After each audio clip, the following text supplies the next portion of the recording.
my God. What did we just watch last night? Did that actually happen? I mean, look, the Pacers, they've been doing this like the entire season, so I can't act too surprised, but oh my God. That was actually crazy. What's crazy is I was about to turn the game off. When the Knicks got it to 17, I was about to turn the game off. But I was literally like, if any team would actually make this interesting, it's the Pacers. And then they did that. That was insane. And I've seen a lot of coping from Knicks fans on the timeline. Look, if you're a Knicks fan and you're watching this, look, the Milwaukee Bucks in the first round series, the Milwaukee Bucks, they were coping, saying the Pacers, they can't keep doing this, right? They're not going to keep doing this, right? And what happened? The Pacers kept doing it. There was a lot of coping from Cavs fans saying the Pacers can't keep doing this. They can't keep doing this. And then they did it. And then I see a lot of the same coping from the New York Knicks saying that was lucky. They're not going to keep doing this. That remains to be seen. But all I'm going to say is what the Knicks fans are saying today is the exact same thing that the Bucks fans were saying and the Cavs fans were saying. And they just kept doing it. So we'll see what happens. I really want to see if the Knicks, this can go one of two ways. And we've seen this time and time again. The Knicks are going to come out with a huge rally together, bounce back effort, and they're going to win and they're going to cover that 5.5, or they're going to lose the game outright.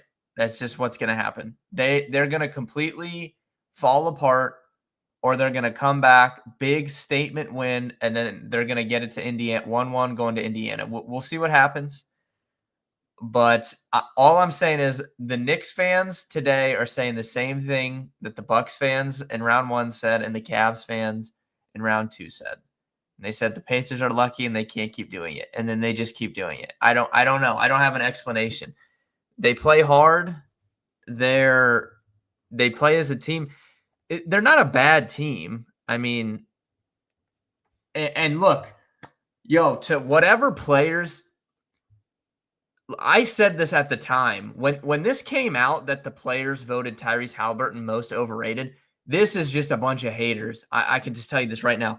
This is a bunch of haters, NBA players, anyone that I want the names released today. I want the names of the players that voted Tyrese Haliburton most overrated. I want the names released. I would love to know which players. I guarantee it's a bunch of just absolute bums, too. I want the names released of who said this. Actually crazy. And you guys know I've been a big Haliburton fan since he was at Iowa State. And we laughed. I remember being on stream. We laughed at the Kings traded him for Domantas Sabonis. I mean, can we just really process that for a second?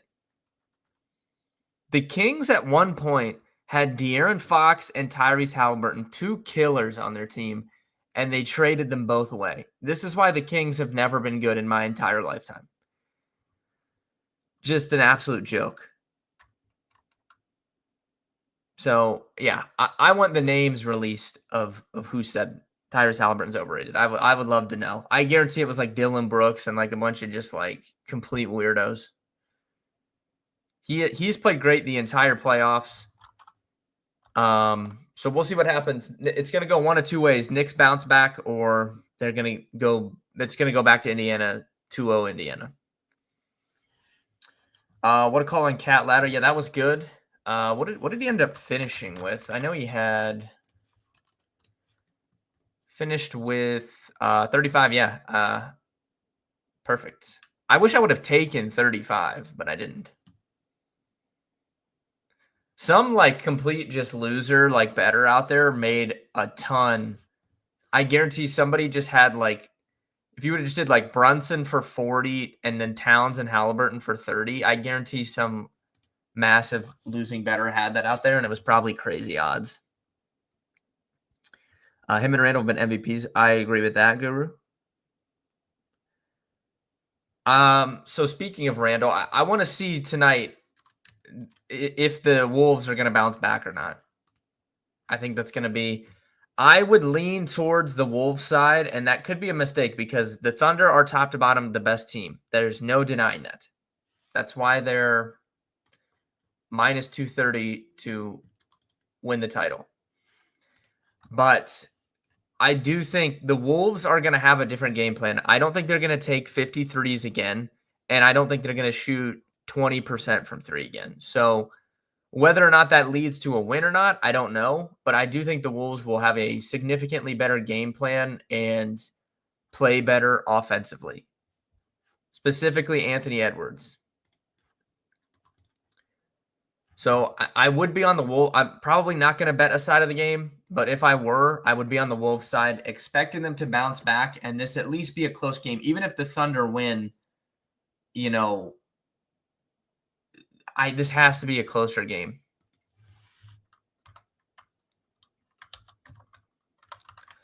Who's the worst MVP of the last 10 years? Let's take a look at that.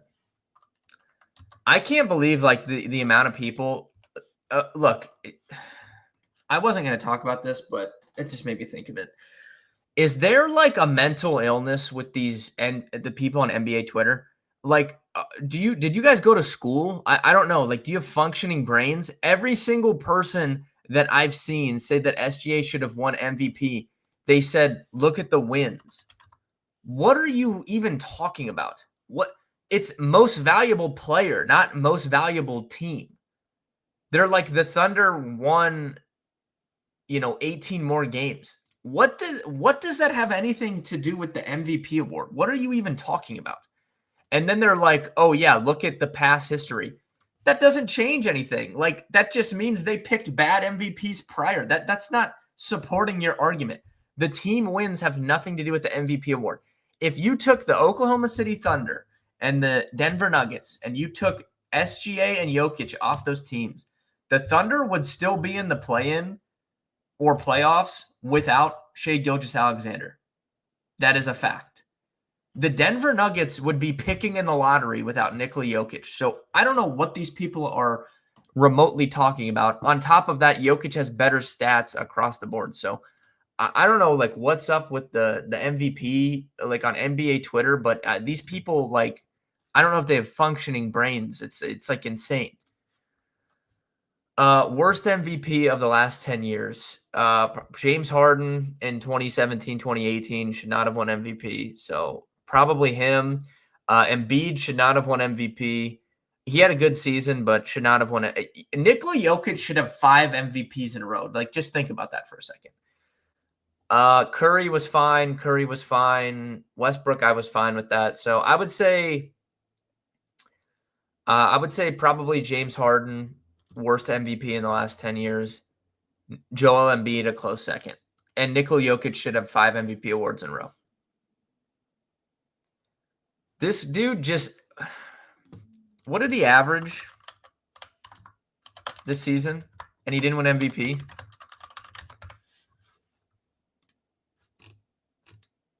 Guy averaged 29, 12, and 10.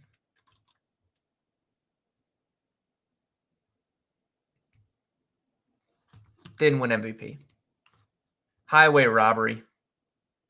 And I like SGA, but I mean, come on. This is not even a debate.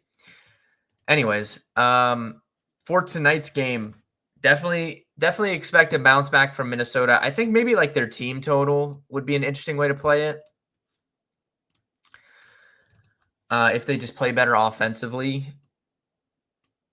Curious what Anthony Edwards points prop is. We took his rebounds plus assists in the first game. He did cash it, but he's at 24.5 points. Let me see what that line's at again. Yeah, 12.5. We got it at 11.5 last game. I'd probably pass at 12.5. I'm sure SGA assists are higher, probably 7.5. Still 6.5. I think SGA assists are still a good look. Let me see. Let's see how many potential assists he had in that game. He finished with 9 actuals. Let's see. If we go to the Thunder. When did they play? Tuesday? He finished wow, he only finished with 10 potential assists. Okay, maybe not. So getting 9 actual on 10 potential is just not very good. I would need to go back and kind of look at that. I might pass on this now, to be honest with you. I think that's a pass for me. McDaniel's PRA, what's the line? Let's see. 18.5. I'd probably be good with that. I know like I've kind of had a love-hate relationship with betting on him this season, but going back to DiVincenzo, I do think makes sense. So he's at 9.5 points. He took 12 3-pointers in game 1. And what did he make? Like 3 of them? I think he was like 3 for 12 or something. I think Dante for like 10 points and then 15 points would be fine as well. Or a 3-point ladder. Let's see. His line is at 2.5 and you're getting plus money. Yeah, I think you could sprinkle on like 4 and 5, honestly. Something along this, I do think he should theoretically shoot better. He's not a bad 3-point shooter. So I don't know what was going on with game 1, but none of the Wolves were making their threes except for Julius Randle, who made 5 of 6 in the first half. And then I don't even think he shot another 3 the rest of the game. I don't really know what was going on. It was a weird game, but I think buying back in on Dante would be good. Fine with that McDaniels PRA line too. 18.5. So he's not going to get you. He's really not going to get you many assists. We need 5 potential assists in game 1. Let me look at rebounds.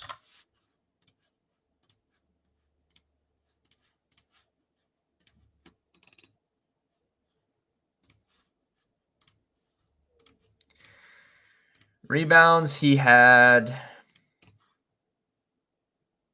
6 rebound chances, 5 potential assists. I don't know.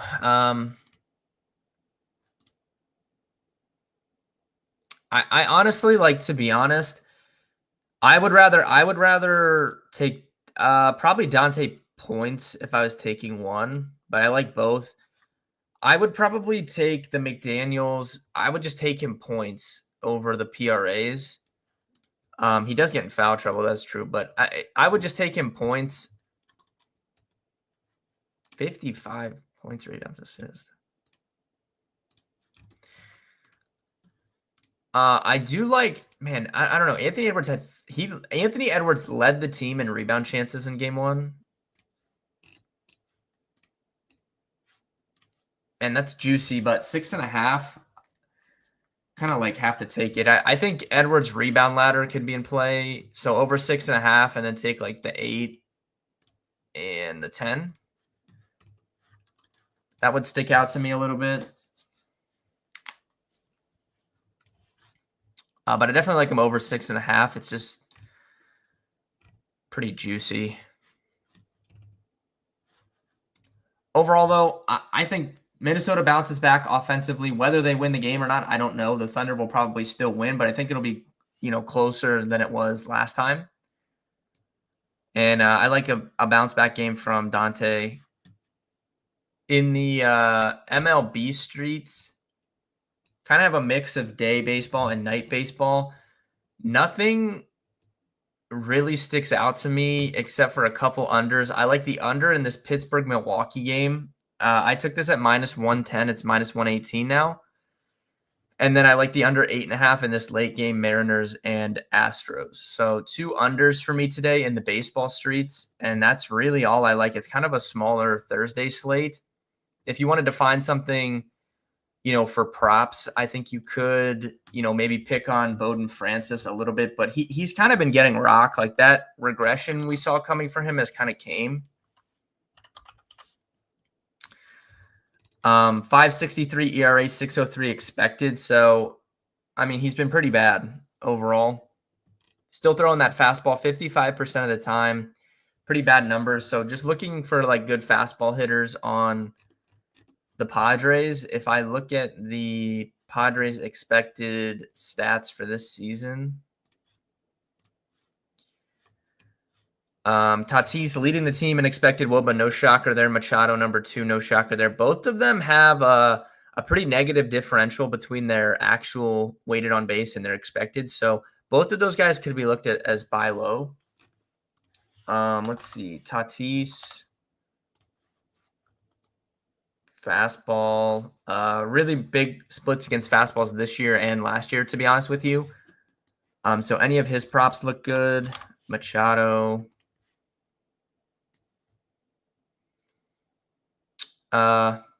Little bit worse. Tatis probably would be my pick. I don't know if they'll have hits, runs, RBIs up. It's probably pretty juicy. Yeah, I mean, minus 220. There's no value there.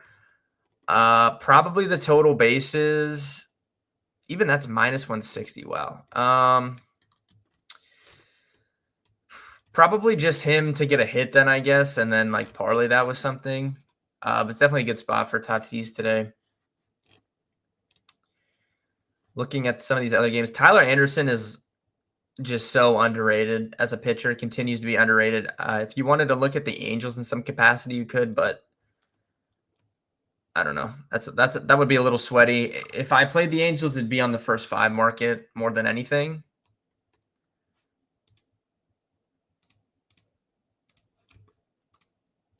There's like no data on this game. Flaherty versus Bibee.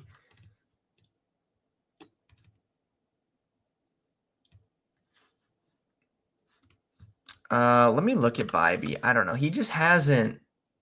It's just his numbers are just not good. I don't know. I was pretty high on him coming out, like when he came up from the minors. He had a 24% strikeout rate his rookie season, and then 26% last year. This year he's down to 16%. And his expected ERA is a career high too at 4.13. I don't know if there's like any difference. I mean, velocity looks the same. He's just not getting any swing and miss on his fastball. And he's allowing a 228 batting average with his fastball, 294 expected. So it's just really, really hard for me to trust Tanner Bibee at this point. So it could be a good spot for props, good fastball hitters on the Tigers. We should have at least some BVP here. 116 plate appearances. Riley Green's 5 for 15 with a double, 92 average exit velocity. McKinstry, no. Kerry Carpenter, 102 average exit velocity. Gleyber Torres is good as well. Let me see. This actually might be a play, honestly. We might add this.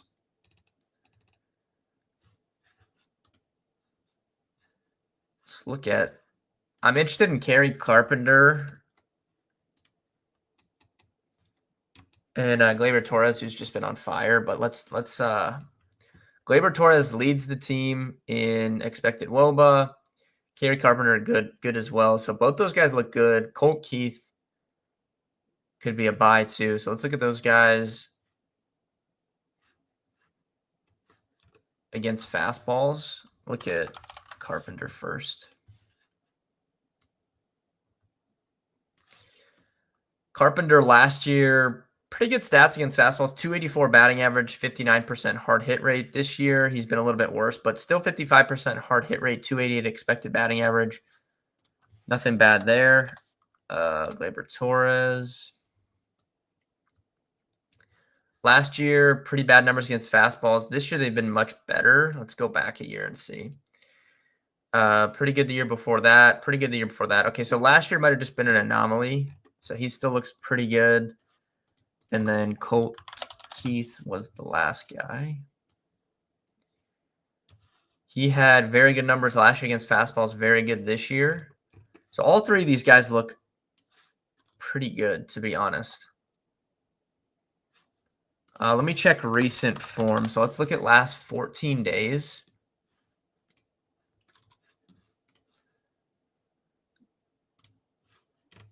Let's do splits. We'll go last 14 days, and we'll look at the batted ball data. Fly ball percentage. Torkelson still has good batted ball stuff, but just hasn't really translated. Can I isolate by team on this? Yes, here we go. Tigers. Kerry Carpenter, 42% hard hit rate over the last 14 days is good.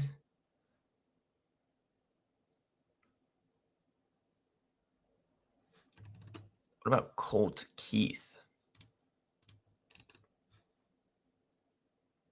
40%.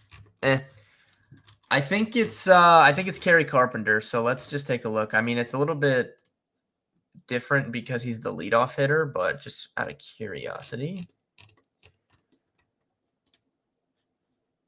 Plus 120 for 2 total bases. They don't have it up because it's a night game, so I'll have to check the hits, runs, RBIs. But Kerry Carpenter probably going to be a buy for me tonight, on top of those unders in the Milwaukee-Pittsburgh game and the Seattle Mariners Houston Astros game. Buying low on Dante DiVincenzo as well tonight.